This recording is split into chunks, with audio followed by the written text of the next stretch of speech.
1984 by George Orwell. Part 3, Chapter 3. There are three stages in your reintegration, said O'Brien. There is learning, there is understanding, and there is acceptance. It is time for you to enter upon the second stage. As always, Winston was lying flat on his back, but of late his bonds were looser. They still held him to the bed, but he could move his knees a little and could turn his head from side to side, and raise his arms from the elbow. The dial, also, had grown to be less of a terror. He could evade its pangs if he was quick-witted enough. It was chiefly when he showed stupidity that O'Brien pulled the lever. Sometimes they got through a whole session without the use of the dial. He could not remember how many sessions there had been. The whole process seemed to stretch out over a long, indefinite time, weeks, possibly, and the intervals between the sessions might sometimes have been days, sometimes only an hour or two. As you lie there, said O'Brien, you have often wondered, you have even asked me, why the ministry of love should expend so much time and trouble on you. And when you were free, you were puzzled by what was essentially the same question. You could grasp the mechanics of the society you lived in, but not its underlying motives. Do you remember writing in your diary, I understand how, I do not understand why? It was when you thought about why that you doubted your own sanity. You have read the book, Goldstein's book, or parts of it at least. Did it tell you anything that you did not know already? You have read it, said Winston. I wrote it. That is to say, I collaborated in writing it. No book is produced individually, as you know. Is it true, what it says? As description, yes. The program it set forth is nonsense.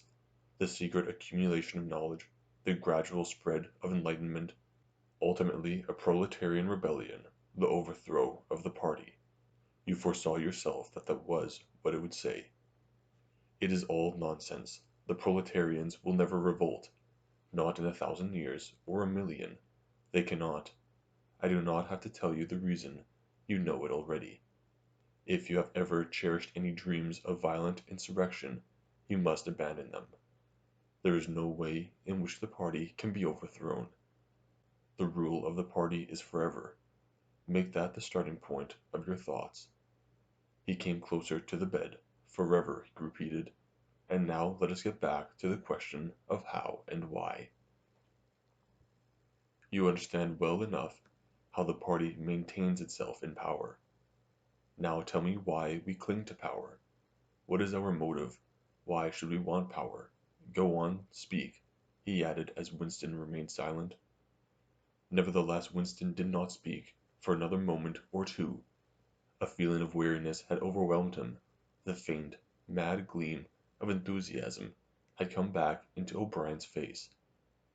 He knew in advance what O'Brien would say, that the party did not seek power for its own ends, but only for the good of the majority. That it sought power because men in the mass were frail, cowardly creatures who could not endure liberty or face the truth, and must be ruled over and systematically deceived by others who were stronger than themselves. That the choice for mankind lay between freedom and happiness, and that for the great bulk of mankind happiness was better. That the party was the eternal guardian of the weak, a dedicated sect doing evil that good might come, sacrificing its own happiness to that of others. The terrible thing, thought Winston, the terrible thing was that when O'Brien said this he would believe it. You could see it in his face. O'Brien knew everything, 1,000 times better than Winston. He knew what the world was really like, in what degradation the mass of human beings lived, and by what lies and barbarities the party kept them there. He had understood it all, weighed it all, and it made no difference. All was justified by the ultimate purpose. What can you do, thought Winston, against the lunatic who is more intelligent than yourself? Who gives your arguments a fair hearing and then simply persists in his lunacy? You are ruling over us for our own good, he said feebly. You believe that human beings are not fit to govern themselves, and therefore, he started and almost cried out. A pang of pain had shot through his body. O'Brien had pushed the lever of the dial up to 35. That was stupid, Winston, stupid, he said. You should know better than to say a thing like that. He pulled the lever back and continued. Now I will tell you the answer to my question. It is this. The party seeks power entirely for its own sake. We are not interested in the good of others. We are interested solely in power, not wealth or luxury or long life or happiness. Only power, pure power. What pure power means you will understand presently. We are different from all the oligarchies of the past in that we know what we are doing. All the others, even those who resembled ourselves, were cowards and hypocrites. The German Nazis and the Russian Communists came very close to us in their methods, but they never had the courage to recognize their own motives. They pretended, perhaps, they even believed, that they had seized power unwillingly and for a limited time, and that just round the corner there lay a paradise where human beings would be free and equal. We are not like that. We know that no one ever seizes power with the intention of relinquishing it. Power is not a means, it is an end. One does not establish a dictatorship in order to safeguard a revolution. One makes the revolution in order to establish a dictatorship. The object of persecution is persecution. The object of torture is torture. The object of power is power. Now do you begin to understand me? Winston was struck, as he had been struck before, by the tiredness of O'Brien's face. It was strong and fleshy and brutal. It was full of intelligence and a sort of controlled passion, before which he felt himself helpless, but it was tired. There were pouches under the eyes. The skin sagged from the cheekbones. O'Brien leaned over him, deliberately, bringing the worn face nearer. You were thinking, he said, that my face is old and tired. You were thinking that I talk of power, and yet I am not even able to prevent the decay of my own body. Can you not understand, Winston, that the individual is only a cell? The weariness of the cell is the vigor of the organism. Do you die when you cut your fingernails? He turned away from the bed and began strolling up and down again, one hand in his pocket. We are the priests of power, he said. God is power, but at present power is only a word so far as you are concerned. It is time for you to gather some idea of what power means. The first thing you must realize is that power is collective. The individual only has power insofar as he ceases to be an individual. You know the party slogan, freedom is slavery. Has it ever occurred to you that it is reversible? Slavery is freedom. Alone free, the human being is always defeated.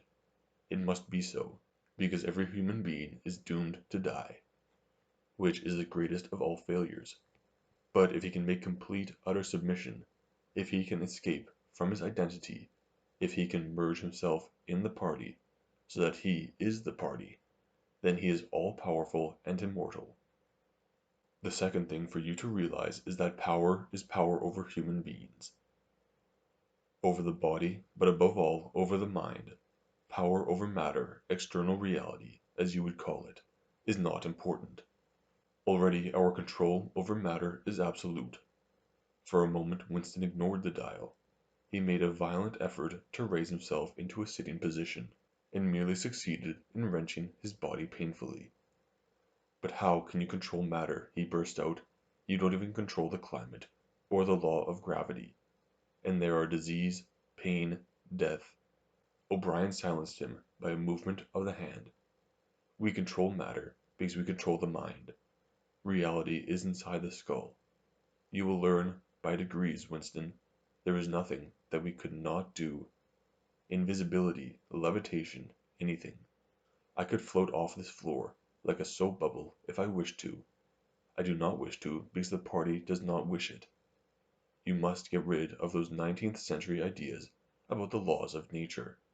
We make the laws of nature. But you do not. You are not even masters of this planet.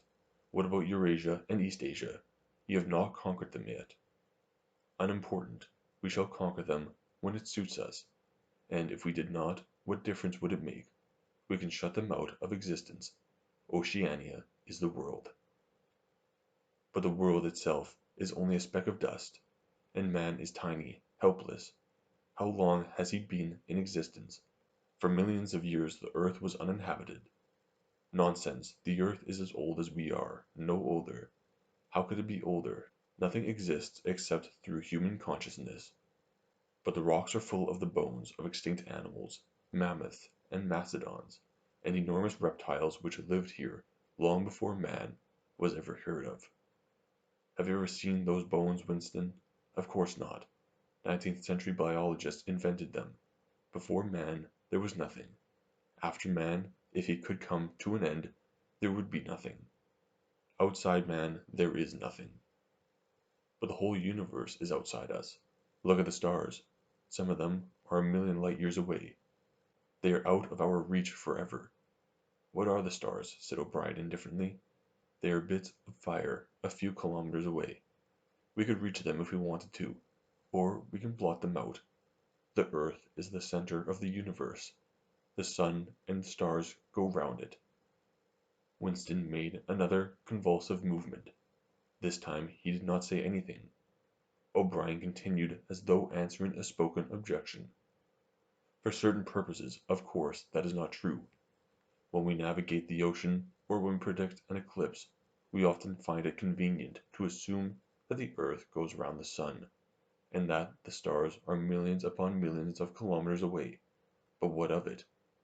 Do you suppose it is beyond us to produce a dual system of astronomy?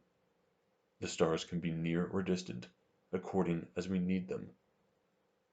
Do you suppose our mathematicians are unequal to that? Have you forgotten doublethink? Winston shrank back upon the bed. Whatever he said, the swift answer crushed him like a bludgeon. And yet he knew that he was in the right.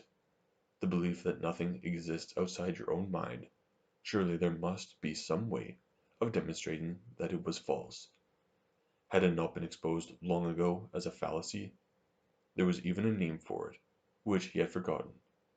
A faint smile twitched the corners of O'Brien's mouth as he looked down at him.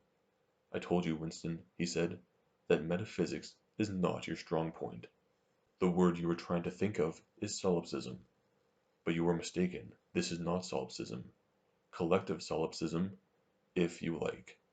But that is a different thing. In fact, the opposite thing. All this is a digression, he added in a different tone.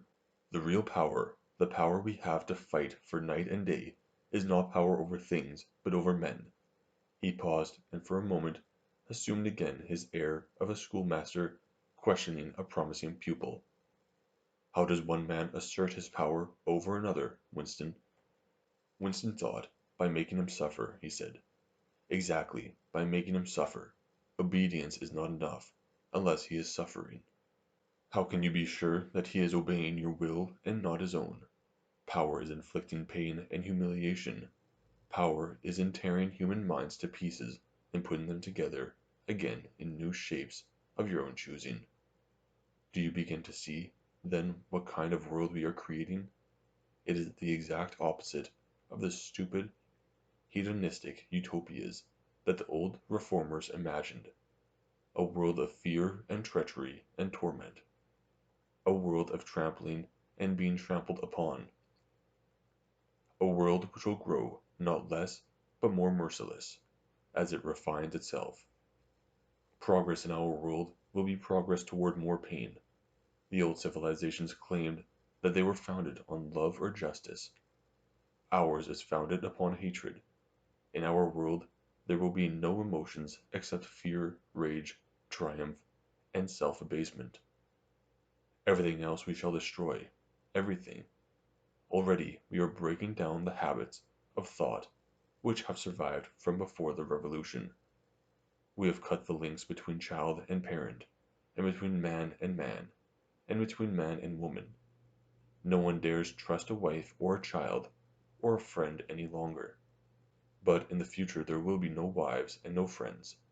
Children will be taken from their mothers at birth, as one takes eggs from a hen. The sex instinct will be eradicated. Procreation will be an annual formality, like the renewal of a ration card. We shall abolish the orgasm. Our neurologists are at work upon it now. There will be no loyalty except loyalty toward the party. There will be no love except the love of Big Brother. There will be no laughter except the laugh of triumph over a defeated enemy. There will be no art, no literature, no science. When we are omnipotent, we shall have no more need of science. There will be no distinction between beauty and ugliness.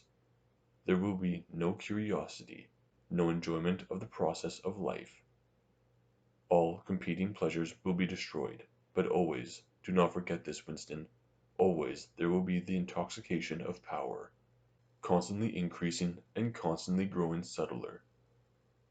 Always, at every moment, there will be the thrill of victory, the sensation of trampling on an enemy who is helpless. If you want a picture of the future, imagine a boot stamping on a human face forever. He paused as though he expected Winston to speak. Winston had tried to shrink back into the surface of the bed again. He could not say anything. His heart seemed to be frozen. O'Brien went on. And remember that it is forever. The fates will always be there to be stamped upon. The heretic, the enemy of society, will always be there, so that he can be defeated and humiliated over again. Everything that you have undergone since you have been in our hands, all that will continue, and worse. The espionage, the betrayals, the arrests, the tortures, the executions, the disappearances will never cease. It will be a world of terror as much as a world of triumph. The more the party is powerful, the less it will be tolerant. The weaker the opposition, the tighter the despotism. Goldstein and his heresies will live forever. Every day, at every moment, they will be defeated, discredited, ridiculed, spat upon, and yet they will always survive. This drama that I have played out with you during 7 years will be played out over and over again, generation after generation, always in subtler forms. Always we shall have the heretic here at our mercy, screaming with pain, broken up, contemptible, and in the end utterly penitent, saved from himself, crawling into our feet of his own accord. That is the world we are preparing, Winston, a world of victory after victory, triumph after triumph after triumph, an endless pressing, pressing, pressing upon the nerve of power. You are beginning, I can see, to realize what that world will be like. But in the end, you will do more than understand it. You will accept it, welcome it, become part of it. Winston had recovered himself sufficiently to speak. You can't, he said weakly. What do you mean by that remark, Winston? You could not create such a world as you have just described. It is a dream. It is impossible. Why? It is impossible to found a civilization on fear and hatred and cruelty. It would never endure. Why not?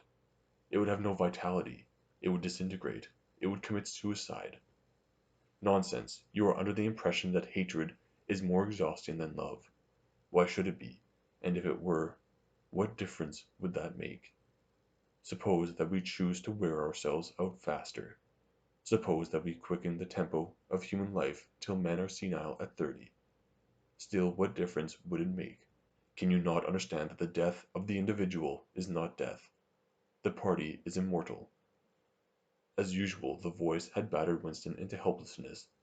Moreover, he was in dread that if he persisted in this disagreement, O'Brien would twist the dial again. And yet he could not keep silent. Feebly, without arguments, with nothing to support him except his inarticulate horror of what O'Brien had said, he returned to the attack. I don't know, I don't care. Somehow you will fail. Something will defeat you. Life will defeat you.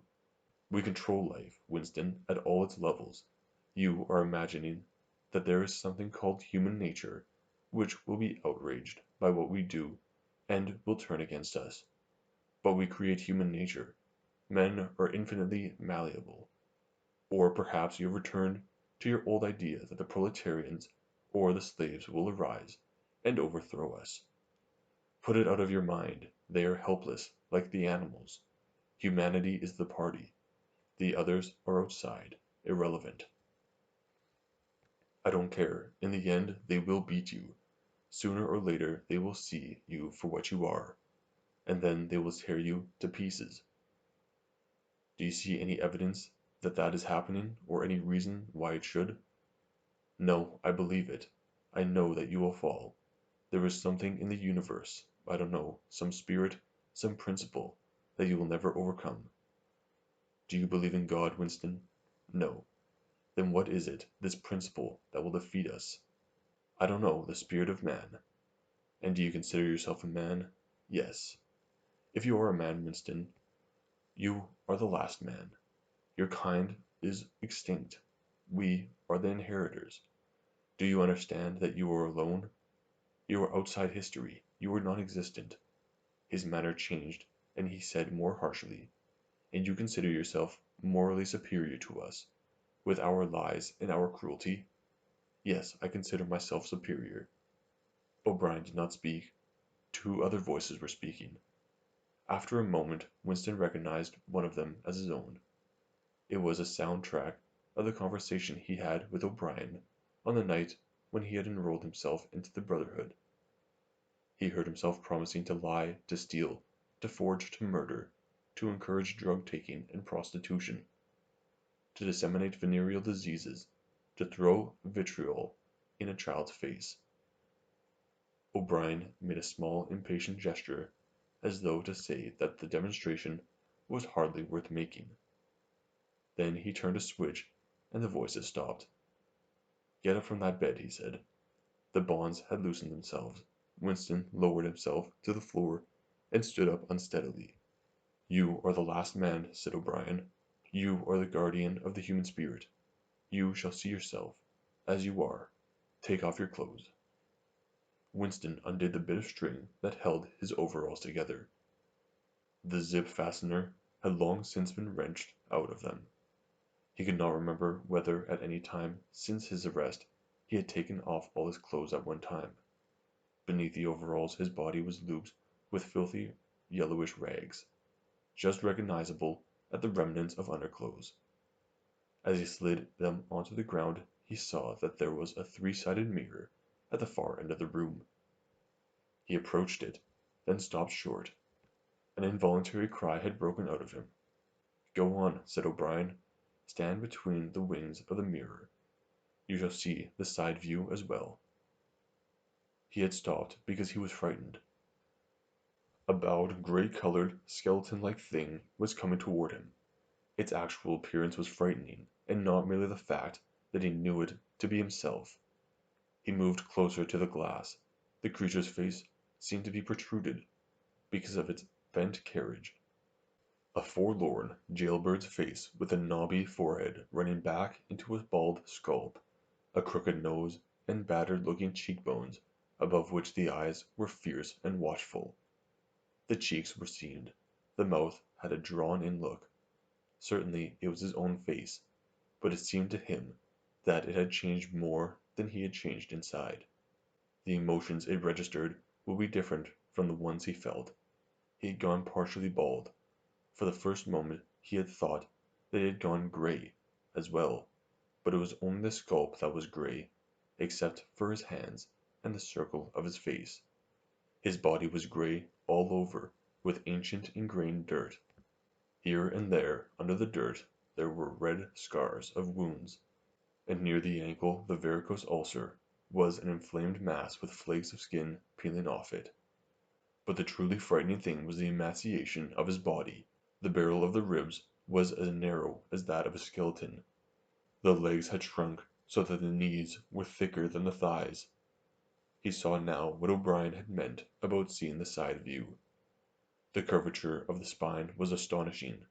The thin shoulders were hunched forward so as to make a cavity of the chest.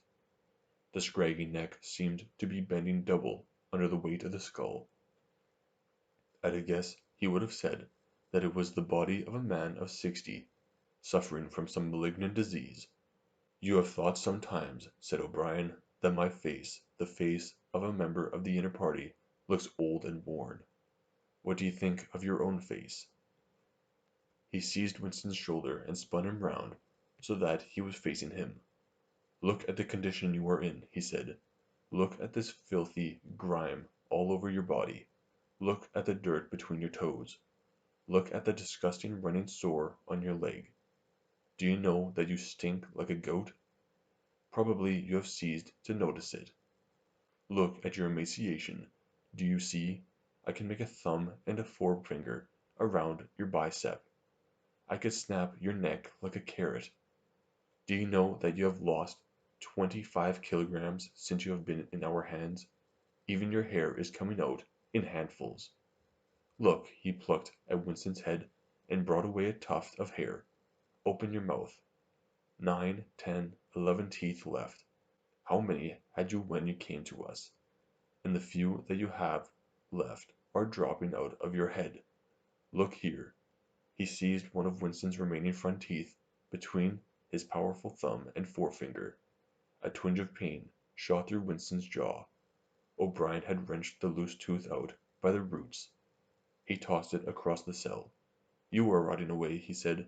You are falling to pieces. What are you, a bag of filth? Now turn around and look into that mirror again. Do you see that thing facing you? That is the last man. If you are human, that is humanity. Now put your clothes on again. Winston began to dress himself with slow, stiff movements. Until now he had not seemed to notice how thin and weak he was. Only one thought stirred in his mind, that he must have been in this place longer than he had imagined. Then suddenly, as he fixed the miserable rags round himself, a feeling of pity for his ruined body overcame him. Before he knew what he was doing, he had collapsed onto a small stool that stood beside the bed and burst into tears. He was aware of his ugliness, his gracelessness, a bundle of bones in filthy underclothes, sitting weeping in the harsh white light, but he could not stop himself. O'Brien laid a hand on his shoulder almost kindly. It will not last forever, he said. You can escape from it whenever you choose. Everything depends on yourself. You did it, sobbed Winston. You reduced me to this state. No, Winston, you reduced yourself to it. This is what you accepted when you set yourself up against the party. It was all contained in that first act. Nothing has happened that you did not foresee. He paused and then went on. We have beaten you, Winston. We have broken you up. You have seen what your body is like. Your mind is in the same state. I do not think there can be much pride left in you. You have been kicked and flogged and insulted. You have screamed with pain. You have rolled on the floor in your own blood and vomit. You have whimpered for mercy. You have betrayed everybody and everything. Can you think of a single degradation that has not happened to you? Winston had stopped weeping, though the tears were still oozing out of his eyes. He looked up at O'Brien. I have not betrayed Julia, he said. O'Brien looked down at him thoughtfully. No, he said. No, that is perfectly true. You have not betrayed Julia. The peculiar reverence for O'Brien, which nothing seemed able to destroy, flooded Winston's heart again. How intelligent, he thought, how intelligent. Never did O'Brien fail to understand what was said to him. Anyone else on earth would have answered promptly that he had betrayed Julia, for what was there that they had not screwed out of him under the torture? He had told them everything he knew about her, her habits, her character, her past life. He had confessed in the most trivial detail everything that had happened at their meetings, all that he had said to her and she to him, their black market meals, their adulteries, their vague plottings against the party, everything, and yet, in the sense in which he intended the word, he had not betrayed her. He had not stopped loving her. His feeling toward her had remained the same. O'Brien had seen what he meant without the need for explanation. Tell me, he said, how soon will they shoot me? It might be a long time, said O'Brien. You are a difficult case. But don't give up hope. Everyone is cured sooner or later. In the end we shall shoot you.